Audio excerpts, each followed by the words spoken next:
Good morning, everybody. I'm John Thompson again. I'm here for part 13 of my conversion of the Revell 1426th USS Arizona to the USS Pennsylvania. This is my second model I'm doing. For those of you who are watching, this is basically an older model I tried to do as the World War II version of the Pennsylvania. I recently have acquired new superstructure elements and have redone the elements, as well as doing some other detailing to bring her up to what she looked like in 1945. So I'm going to show you the progress I've made today without further ado. Here we go. This is my bow view. Now you're wondering what the structure might be on the forecastle. This is actually an awning I did. Arizona had one very similar to that awning at Pearl Harbor. I kind of did that to show the ship at port, basically, taking on ammunition, or just they sometimes did that just to get a little extra deck space, shaded area for the crew or officers. So that's a couple of things. The turrets are usually trained to port when they're taking ammunition from a ship on the starboard side. So that's one of the other things I did.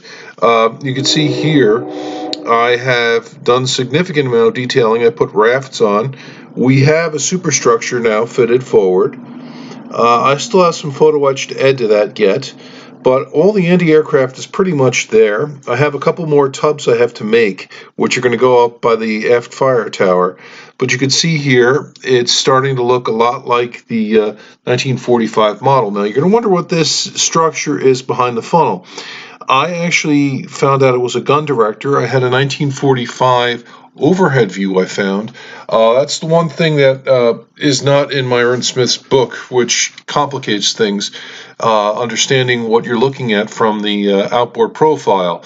So I did some looking up. I found a blueprint that shows what was there. It's actually a gun director platform, so I fixed that. The other thing I wanted to point out is where I thought the rangefinder was is actually a double-barreled 40mm gun mount. So that I put there as well. So the other thing that I have to do yet is still add some more detail. It's one of those models that's just constantly needing more detail to be added. So my next goal for this is going to be to add possibly the plastic airplanes from the USS Missouri model.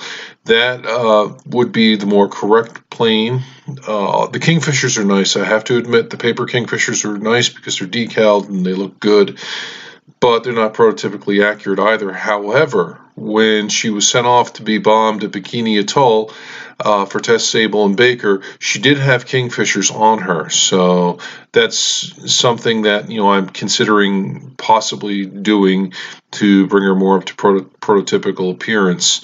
Like I said, I have a couple tubs to build off the aft fire tower, and pretty much I have the entire superstructure in. The rest of it's just going to be adding some minor details and completing the model. The other thing I want to probably also try to do is do a bulge along the hull where the bilge keels are. It sort of bulges out a little bit, so I may actually simulate that blister that I've seen in outboard profiles with the full water line, so that'll definitely help. The unfortunate part is too, also in Myron Smith's book, the outboard profile, it doesn't show you what's going on below the waterline. It's only showing you basically from the waterline and above. So if you want to just basically do a waterline model, that would be probably a good way to go, without modifying the hull too much. But because I have a full hull, I'm probably going to have to add that eventually. So that'll be on next week's table. I have some more Tamiya paint on order, so I'm going to definitely probably go after little holidays and touch up the superstructure and things like that. The hard part about painting this model is there's a lot of area, so you're going to find holidays. Like I said, painting, especially the 3D part, that was tough. So, like I said, I'm going to show you one more time what I did, and I'll basically end the video so far. here basically, if you look, you'll see the double-mounted 40mm gun I added. You'll see the mast work I did, and basically aft of basically the fourth turret on the starboard and port sides of the 5-inch guns is about where that tub goes for a gun director. Now you see I added another gun tub here, which has another tub which has a director near the vents by turret number 3. So that was kind of important. And you're wondering what these pole things are. These pole things in the stern area here, these are actually boat cranes.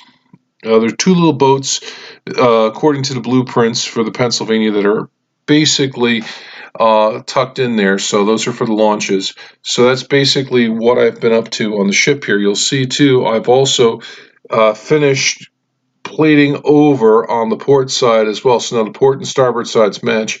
I still have to decal and put the 38s on before I do anything more. So this pretty much will conclude part 13 of my USS Pennsylvania video. Have a great day.